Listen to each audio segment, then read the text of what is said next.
Media మిత్రులందరికీ నమస్కారాలు తెలియజేసుకుంటూ, కూటమి ప్రభుత్వం ఏదైతే సూపర్ 6 హామీలు ఇచ్చి మొదటి సంవత్సరంలోనే 90% అమలు చేసి ఈరోజు ప్రజలందరూ కూడా ఏ విధంగా సంతోషం వ్యక్తం చేస్తున్నారో మనందరం కూడా చూసాం. రాష్ట్ర వ్యాప్తంగా కూడా మహిళలందరూ కూడా పెద్ద ఎత్తున కూటమి ప్రభుత్వానికి నీరాజనాలు పడుతూ అందరూ కూడా తమ ఆనందాన్ని, సంతృప్తిని వ్యక్తం చేస్తున్నారు. ఈరోజు అటువంటి సూపర్ 6 సూపర్ హిట్ అవడం పట్ల వైసీపీ నాయకులు కడుపులో మంటలు ప్రారంభమైనవి. అక్కడ జగన్మోహన్ రెడ్డి గారి నుంచి కింద స్థాయి గల్లీ నాయకుల వరకు, ఇక్కడ మన మాజీ ప్రజాప్రతినిధి విపి కారుమూరి నాగేశ్వరరావు గారు, విపి అంటే మీరు వేరే ఆలోచన చేయొద్దండి, వెర్రిపప్ప నాగేశ్వరరావు గారు అవాకులు చవాకులు పేరుతూ ఈరోజు ఈ సూపర్ 6 సూపర్ హిట్ అవటం పట్ల దాన్ని డైవర్ట్ చేయాలనే ఒక దురాలోచనతో అన్నదాత పోరుబాట అంట. వీళ్ళ 5 సంవత్సరాల పరిపాలనలో, జగన్మోహన్ రెడ్డి పరిపాలనలో రైతులని దగా చేసి, మోసాలు చేసి, రైతులను పూర్తిగా ఆ రోజు కనీసం గిట్టుబాటు ధరలు లేక, ఎక్కడ అమ్ముకోవాలో తెలియక, అమ్మినా డబ్బులు ఎప్పుడు వస్తాయో తెలియక రైతులు పడని పాటలు పడినటువంటి విషయాన్ని వీళ్ళు మర్చిపోయి ఈరోజు రైతులకు ఏదో అన్యాయం జరిగిపోతుంది, రైతులకు సంక్షేమం అందట్లేదని చెప్పేసి ఈరోజు ఇటువంటి డైవర్షన్ పాలిటిక్స్ తెరదీయడం జరిగింది. వీళ్ళు చేస్తున్నటువంటి అన్నదాత పోరు ఆర్డీఓ ఆఫీసుల దగ్గర వినతి పత్రాలు ఇస్తారంట. ఏమని ఇస్తారు వినతి పత్రాలు? మీరు గతంలో రైతులకు చేసినటువంటి మోసాల పట్ల ఈరోజు చంద్రబాబు నాయుడు గారు కూటమి ప్రభుత్వం వచ్చిన తర్వాత ధాన్యం సేకరణకు సంబంధించి పెద్ద ఎత్తున ధాన్యాన్ని కొని 24 గంటల నుంచి 48 గంటల్లో వారి ఖాతాల్లో జమ చేసినందుక, అదేవిధంగా ఇంకా అనుకున్న టార్గెట్ని రీచ్ అయినప్పటికీ కూడా మరొక 1000 టన్నులు ఎక్స్ట్రా కొని వారికి కూడా డబ్బులు ఇచ్చారు ఈ ప్రభుత్వంలో. మీరు గత ప్రభుత్వంలో చేసినటువంటి నిర్వాహకాన్ని మర్చిపోయి ఆ రోజు పౌర సరఫరాల శాఖ మంత్రిగా ఉండి జిల్లాకి ఏ రోజైనా రైతుల పట్ల కనీసం బాధ్యతతో అయినా స్పందించావా? ఎర్రిపప్పులు అన్నావు, డబ్బులు అడిగితే తిట్టావు, నీ నోరుకి అదుపు అడ్డు లేకుండా ఇష్టానుసారం రైతులను అవమానపరిచేలాగా మాట్లాడావు. ధాన్యం ఎక్కడ అమ్ముకోవాలో తెలిసేది కాదు, అమ్ముకుంటే డబ్బులు ఎప్పుడు వస్తాయో తెలిసేది కాదు. కనీసం మీరు ఇన్సూరెన్స్ కట్టలేనటువంటి దౌర్భాగ్యమైనటువంటి పరిపాలన చేస్తే ఆ రోజు చంద్రబాబు నాయుడు గారు ఒక ప్రతిపక్ష నాయకుడిగా అసెంబ్లీ వేదికగా అక్కడ నిరసన వ్యక్తం చేస్తే అప్పుడు రాత్రికి రాత్రి మీరు ఇన్సూరెన్స్లు డబ్బులు చెల్లించినటువంటి విషయాన్ని మర్చిపోయారు. ఆ విధంగా ఆ రోజు రైతులను కూడా దగా చేశారు. ఆక్వా రైతులకి కరెంటు ఛార్జీలు పెంచి నిలువునా ముంచారు, వరి రైతులను ముంచారు. ఆ రోజు ఉల్లిపాయలు కొలే నాదుడు లేక ఉల్లిపాయలు కూడా కేజీకి 2 రూపాయలకి కూడా, టమాటాలు కేజీ 2 రూపాయలకి అమ్ముకున్నటువంటి పరిస్థితి. ఇవన్నీ కూడా మర్చిపోయి మీరు పామాయిల్ రైతులు గొగ్గోలు పెట్టేవారు. కనీసం మద్దతు ధర లేక రైతులకి పామాయిల్ ధరలు లేక ఎన్నో ఇబ్బందులు పడినటువంటి పరిస్థితి. కోకోలు రైతులు దగా పడినటువంటి పరిస్థితి, కొబ్బరి రైతులు దగా పడినటువంటి పరిస్థితి, అరటి రైతులు వాణిజ్య పంటలు పండించేటటువంటి రైతులందరూ కూడా ఆ రోజు అంతా కూడా నిద్రపోయి ఈరోజు ఏదో చేస్తాం, రైతుల పక్షాన్ని నిలబడతాం, రైతుల కోసం పోరాటం చేస్తాం, అధికారంలో ఉన్న నాళ్ళు కూడా మీరు నిద్రపోయి ఈరోజు రైతుల గురించి మాట్లాడుతుంటే ఎంతో హాస్యాస్పదంగా ఉంది. ఈరోజు యూరియా గురించి మాట్లాడుతున్నారు. మీరు యూరియా కొరత ఎక్కడుందనేది మీరు వాస్తవాలు గ్రహించాలి. ఈరోజు రాష్ట్రంలో దాదాపు మనకి 28 లక్షల హెక్టార్లో ఖరీఫ్ పంటకి ఈరోజు పండిస్తున్నారు. దానికి సంబంధించి మనకు కావాల్సింది 6,59,000 మెట్రిక్ టన్నుల యూరియా అవసరం. అలాగే ఇప్పటికే కేంద్ర ప్రభుత్వం 6,22,000 మెట్రిక్ టన్నుల్ని మనకు అందుబాటులో ఉంచింది. ఆ విధంగా ఎక్కడా కూడా యూరియా సరఫరాలో కొరత లేకుండా ఈరోజు రైతులందరికీ అందించడం జరుగుతుంది. మార్క్ఫెడ్ ద్వారా 70% యూరియాని ఈరోజు ఎక్కడ అవసరాలు ఉన్నాయో అక్కడ సొసైటీల ద్వారా, రైతు సేవా కేంద్రాల ద్వారా అందించడం జరుగుతుంది. మరొక 30% ప్రైవేట్ డీలర్స్ ద్వారా అందించడం జరుగుతుంది. ఆ విధంగా ఇప్పటికీ 5,64,000 మెట్రిక్ టన్నుల యూరియాని మార్కెట్ ద్వారా సప్లై చేయడం జరిగింది.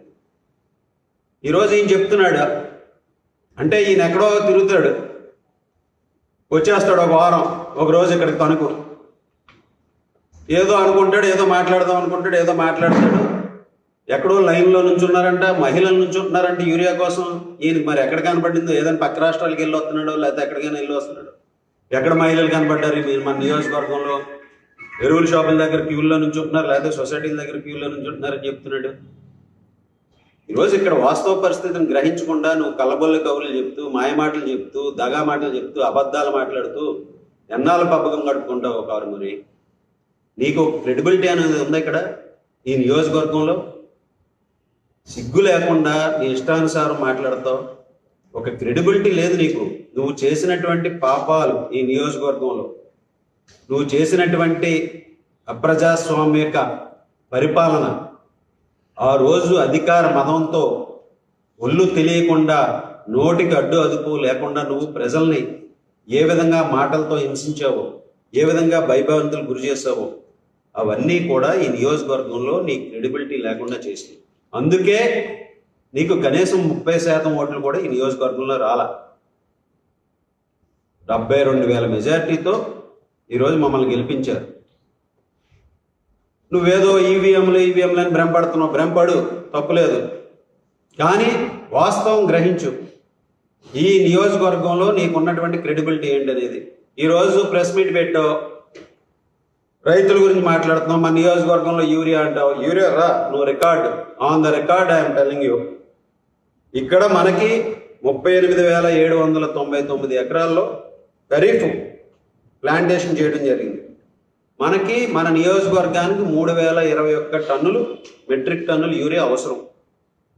ఇప్పటి వరకు 6/9/2025 వరకు పిఎస్సిఎస్ల ద్వారా 2,103 టన్నులు యూరియాని సరఫరా చేసాం. ప్రైవేట్ డీలర్ల ద్వారా 723 టన్నులు యూరియాని సరఫరా చేసాం. మొత్తంగా 2,826 టన్నులు యూరియాని ఇప్పటికి సరఫరా చేయడం జరిగింది.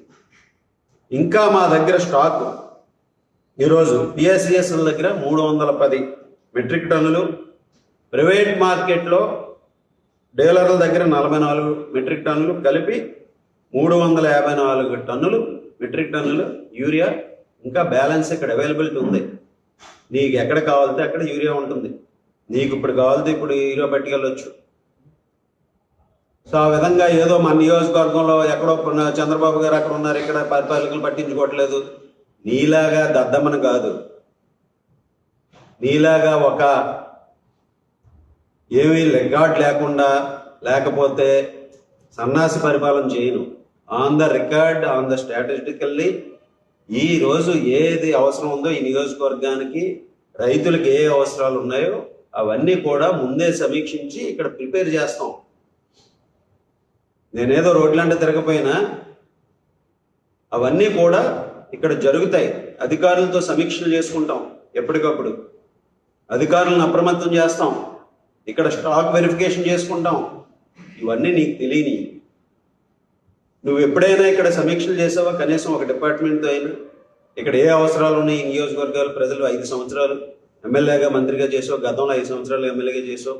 ఎప్పుడైనా ఒక సిస్టమేటిక్గా ఈ నియోజకవర్గంలో ఉన్నటువంటి పరిస్థితులను ఎప్పుడైనా నువ్వు ఒక డిపార్ట్మెంట్ కానీ ఏదైనా సమీక్ష చేసావా?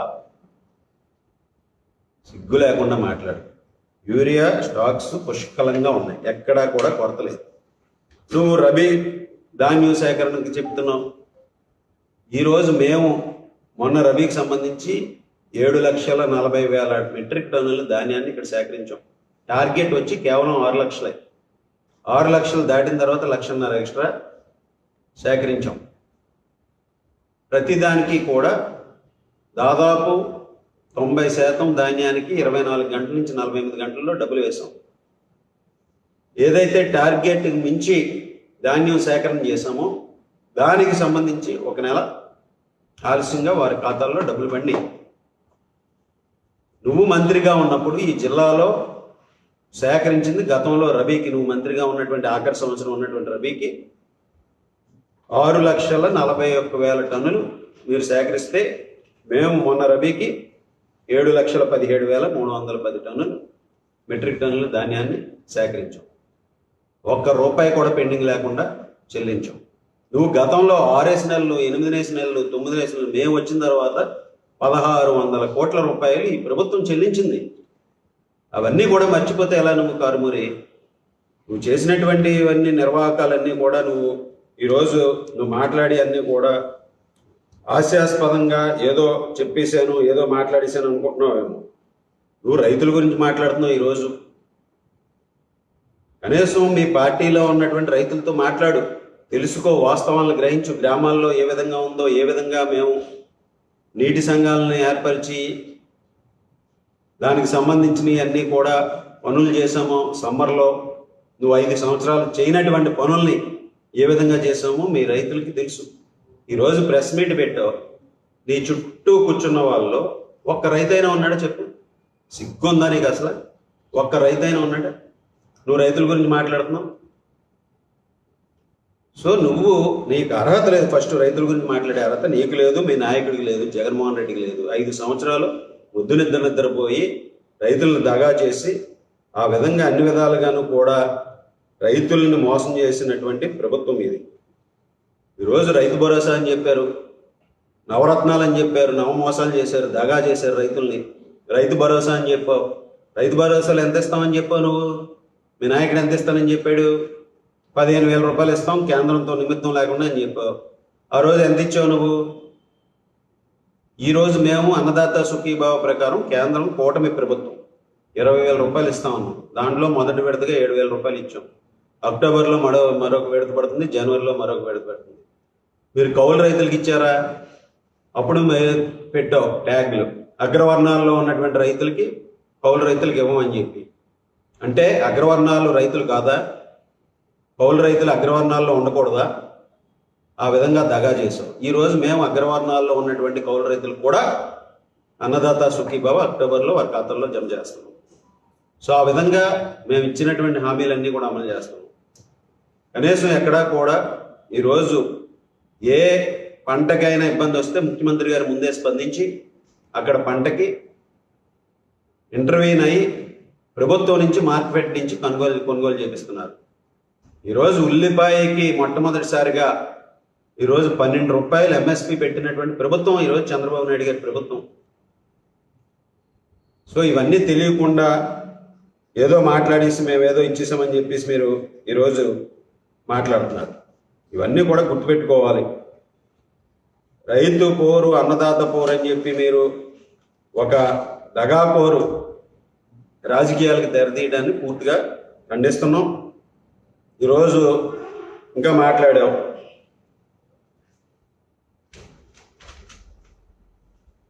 1,200 కోట్లు ఏదో మొదటి సంవత్సరమే 1,200 కోట్లు ఇక్కడ ఎమ్మెల్యే గారు నాయకత్వంలో అవినీతి జరిగిపోయింది, ఆయన సంపాదించేశారని చెప్పేసి.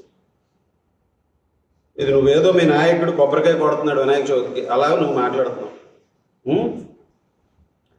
సో ఇందులో నువ్వు 12 రూపాయలు అవినీతి జరిగిందని చూపించిన నీకు ఛాలెంజ్, ఎక్కడికైనా రా, నువ్వు రికార్డెడ్గా పట్టుకుని అన్నీ తీసుకుని రా. నీ దగ్గర ఏమున్నాయో అవన్నీ కూడా. ఎప్పుడూ అవసరం లేదు, తర్వాత ఏదో పగల కొడతానంటున్నాం. వినాయక చవితికి మీ నాయకుడు కూర్చుని కొబ్బరికాయ పగల కొట్టినట్టు ఉంటుంది, లేకపోతే ఒంగుని కొబ్బరికాయ కొట్టలేనటువంటి వాళ్ళు మీరు. ఈరోజు ఏం పగల కొడతావు? నువ్వు చేసినటువంటి అవినీతిని ఈ రోజు నియోజకవర్గంలో ఎవరు కూడా మర్చిపోలే. బుక్ ఏమో చిన్నది మర్చిపోలేదు.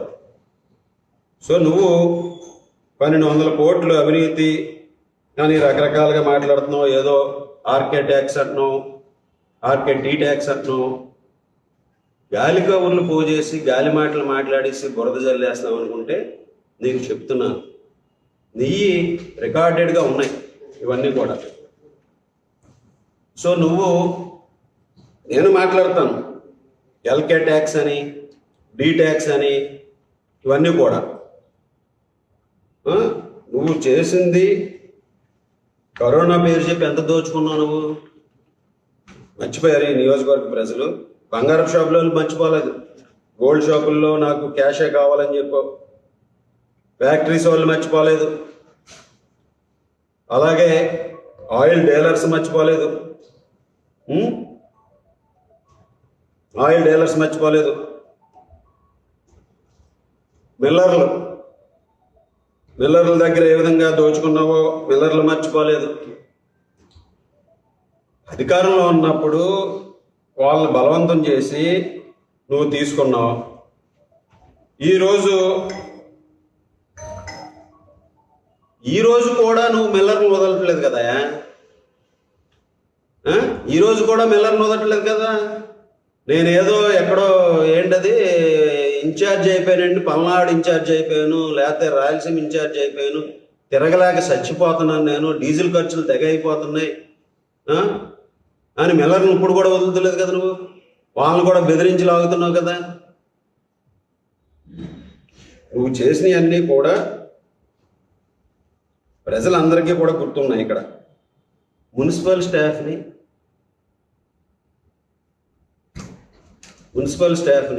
5 సంవత్సరాలు నీ ఇంట్లో ఏ విధంగా వాడుకున్నావు, నీ దగ్గర వసూలు చేయాలి. ఇప్పుడు అవన్నీ కూడా పెడుతున్నాను, నువ్వు మాట్లాడేవాళ్ళు చెప్తున్నా. 1,80,00,000 రూపాయలు నీ దగ్గర నుంచి రికవరీ చేయాలి. వాస్తవంగా మేము దృష్టి పెట్టట్లేదు కాబట్టి ఇటువంటి అన్ని ఓవర్లుక్ చేస్తున్నాం. నువ్వు చేసి అన్నీ కూడా 5 సంవత్సరాలు 10 మంది స్టాఫ్ని, మున్సిపాలిటీ జీతాలు, గవర్నమెంట్ హాస్పిటల్లో కొంతమంది స్టాఫ్ని నీ ఇంట్లో పనిచేయడానికి, పంచాయతీరాజ్ డిపార్ట్మెంట్లో ఎంప్లాయీలని ఇంట్లో పనిచేయడానికి, ఆర్డబ్ల్యూఎస్ ఎంప్లాయీలని ఇంట్లో పనిచేయడానికి పెట్టుకొని దాదాపు 1,80,00,000 రూపాయలు నాకేసావు ప్రభుత్వ ధనాన్ని.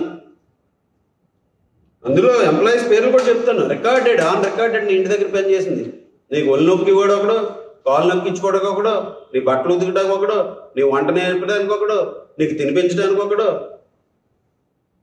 ఇంత విధంగా నువ్వు నాకేసావు ప్రభుత్వ ధనాన్ని.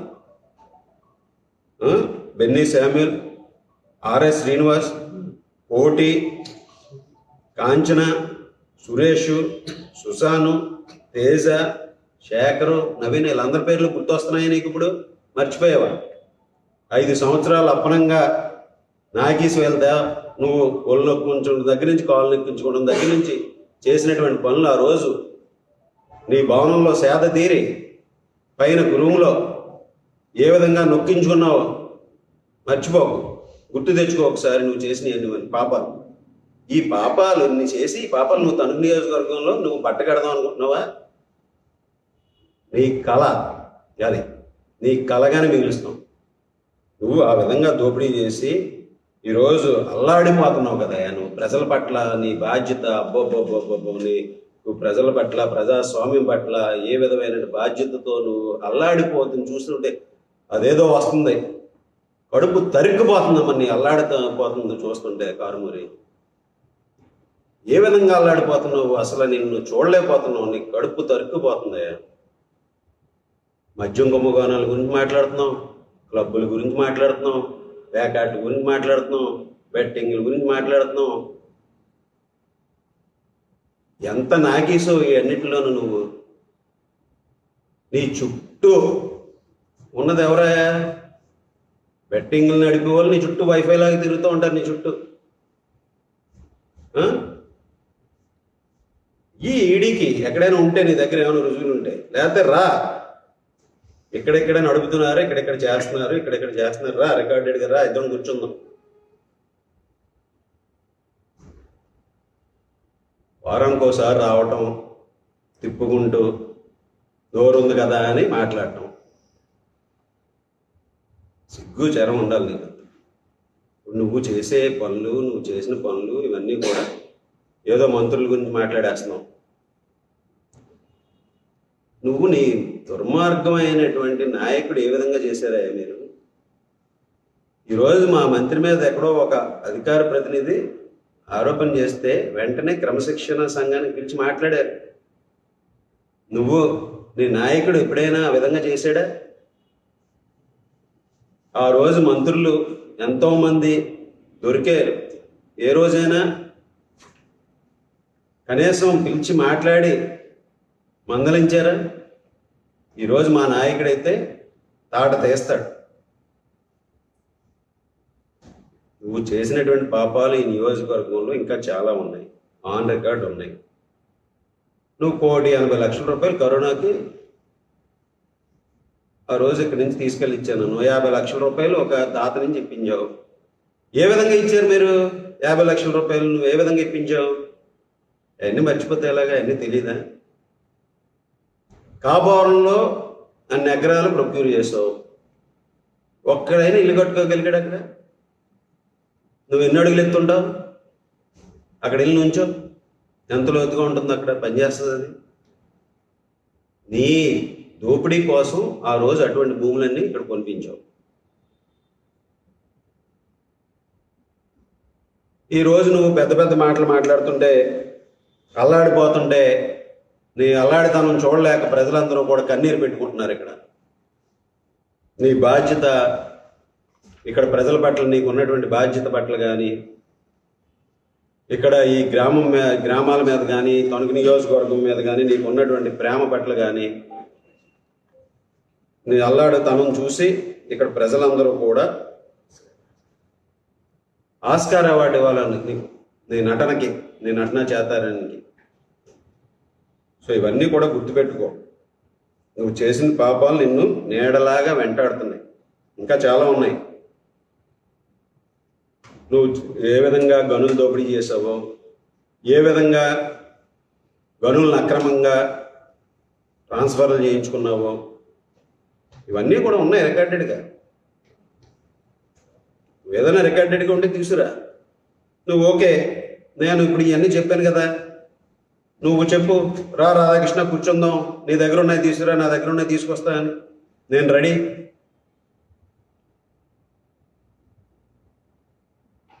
నువ్వు రాజకీయాలు చేసుకో, నీ మనుగడ కోసం మాట్లాడుకో, నీ మనుగడ కోసం చేసుకో, అంతేగాని అసంబద్ధమైనటువంటి ప్రేలాపనలు, ఏదో పదే పదే అబద్ధాలు చెప్తే అదే నిజమవుతుంది అన్నట్టు నువ్వు మాట్లాడుతూ ఉంటే అవన్నీ కాదు. ఇక్కడ నీకు, నువ్వు చెప్పే మాటలకి, నువ్వు ఏదైతే ప్రెస్ మీట్లు పెడుతున్నావో, లేకపోతే ఏదైతే ఇక్కడ ప్రజల కోసం నువ్వు పోరాడుతానని చెప్తున్నావో, రైతుల కోసం నువ్వు చేస్తున్నటువంటి పోరాటాల పట్ల కానీ ఎవరో కూడా కనీసం నీకు సానుభూతి కూడా వ్యక్తం చేయరు. అంతటి దుర్మార్గపు పాపాలు చేసావు. ఈరోజు దువ్వ గ్రామంలో ఇన్పుట్ సబ్సిడీ ప్రతి ఆఖరి రైతు వరకు ఇస్తున్నాం. ఎక్కడైనా పంటలు దెబ్బతిన్నా, మొన్న కూడా 300 ఎకరాలు పూర్తిగా మునిగిపోయినాయి, దానికి కూడా ఎన్యూమరేషన్ చేయించాం, వారికి కూడా ఇస్తాం. ప్రతి రైతుకి కూడా ఎక్కడ ఇబ్బంది లేకుండా ఈ నియోజకవర్గంలో రైతులందరూ హ్యాపీగా ఉన్నారు. నువ్వు ఒకసారి తిరుగు నియోజకవర్గం అంతా, అన్నదాత పోరు అని చెప్పి బోరుని ఏడుస్తావు తిరిగిన తర్వాత. ఆ దువ్వ గ్రామానికి మేము చేసినటువంటి పనులు కూడా ఈరోజు చూడెళ్ళి, అక్కడ వైఆర్ వారిన వస్తున్న 2 స్లూయిస్లు మొదటి సంవత్సరమే నిర్మించాం. అక్కడ రైతులందరినీ కూడా ఆదుకుంటున్నాం. ఈరోజు రైతు సేవా కేంద్రాల ద్వారా, ఆర్ఎస్కేల ద్వారా రైతులకు కావాల్సినవన్నీ కూడా సక్రమంగా జరిగే విధంగా అన్ని చర్యలు తీసుకుంటున్నాం. రైతు సంక్షేమానికి కట్టుబడి ఉంటుంది ప్రభుత్వం. రైతులకి లాభసాటి వ్యవసాయాన్ని తీసుకురావాలనేది ప్రభుత్వ ధ్యేయం. దానికి అనుగుణంగా ముఖ్యమంత్రి చంద్రబాబు నాయుడు గారు, కూటమి నాయకులు అందరూ కూడా ఎప్పటికప్పుడు ప్రజల దగ్గరికి వెళ్ళి వారి సమస్యలను తెలుసుకుని వాటి పరిష్కారానికి కృషి చేస్తాం. ఇక్కడ కూడా నువ్వు చెప్తున్నావు, మా నాయకులు, నేను ప్రజాప్రతినిధిగా, ఎమ్మెల్యేగా, అదేవిధంగా మా కింది స్థాయి నాయకులు అందరూ కూడా ఎప్పటికప్పుడు రైతులకి అందుబాటులో ఉండి చెప్తున్నారు. ఇవన్నీ కూడా వారి సమస్యలను పరిష్కరిస్తున్నాం. నువ్వేదో మాట్లాడేసి మా మీద ఏదో దాడులు చేసేసి లేకపోతే లేని ఉన్నట్టు మాట్లాడేస్తే ఏదో అయిపోతుంది అనుకుంటున్నాను. నువ్వేదో చెప్తున్నావు, మా వాళ్ళే చెప్పేస్తున్నారు, నాయకులు మా వాళ్ళు చెప్తున్నారు. ఇవన్నీ మా వాళ్ళు చెప్పేసేది ఏముండదు. అక్కడ జరిగితే చెప్పొచ్చు. నీ దగ్గర ఆన్ రికార్డెడ్కి ఇవన్నీ మున్సిపల్ ఆఫీసులో సిబ్బందుల గురించి కానీ, నువ్వు ద్వారకా తిరుమలలో నువ్వు రాసుకున్న ఆస్తుల గురించి కానీ, ఇంకో చోట కానీ ఇవన్నీ కూడా మీ వాళ్ళే చెప్పారు. నీకన్నా మీ వాళ్ళ దగ్గర చాలా ఇన్ఫర్మేషన్ ఉంది. అంతా కూడా ప్రతి క్షణం కూడా ఒక బుక్ వస్తుంది, వాళ్ళు చెప్పి రాసుకుంటే నువ్వు ఎక్కడెక్కడ ఏమేం చేసేవాళ్ళు. మీ గ్రామంలో ఉన్నటువంటి నాయకులు చెప్పినాయే, నీ చుట్టూ ఉండేటటువంటి నాయకులు నువ్వు చేసేటటువంటి చేయించినటువంటి పనులు, నువ్వు శుద్ధపూస కవర్లు చెప్పాలి. నువ్వు చేసింది ఈ నియోజకవర్గాన్ని దగా చేసావు, పూర్తిగా ప్రజలందరినీ కూడా మోసం చేసావు, దోచుకున్నావు. కరోనా సమయంలో 20% ఖర్చు పెట్టావు, 80% దాచుకున్నావు. ఆ విధంగా నీ పరిపాలనకు నిదర్శనం అనేక అక్రమాలు, అవినీతులు. టీడీఆర్ల గురించి మాట్లాడుతున్నావు. టీడీఆర్లు ఏ విధంగా ఇచ్చావో అవి అక్రమ అనేది నీకు తెలుసు. ఈరోజు సక్రమంగా ఉంటే అంత ఇష్యూయే లేదు. ఈరోజు రాష్ట్రంలో తణుకు టీడీఆర్లు, తిరుపతి టీడీఆర్లు కొనాలంటే భయపడే పరిస్థితి వచ్చింది. టీడీఆర్లో ఏ విధంగా నువ్వు నిలువు దోపిడీ చేసుకున్నావు, ఏ విధంగా కనీసం అగ్రికల్చర్ ల్యాండ్ కన్వర్షన్ లేకుండా గిఫ్ట్ డీడీలు చేయించావు, ఎక్కడైనా సరైన పద్ధతిలో చేయించావా?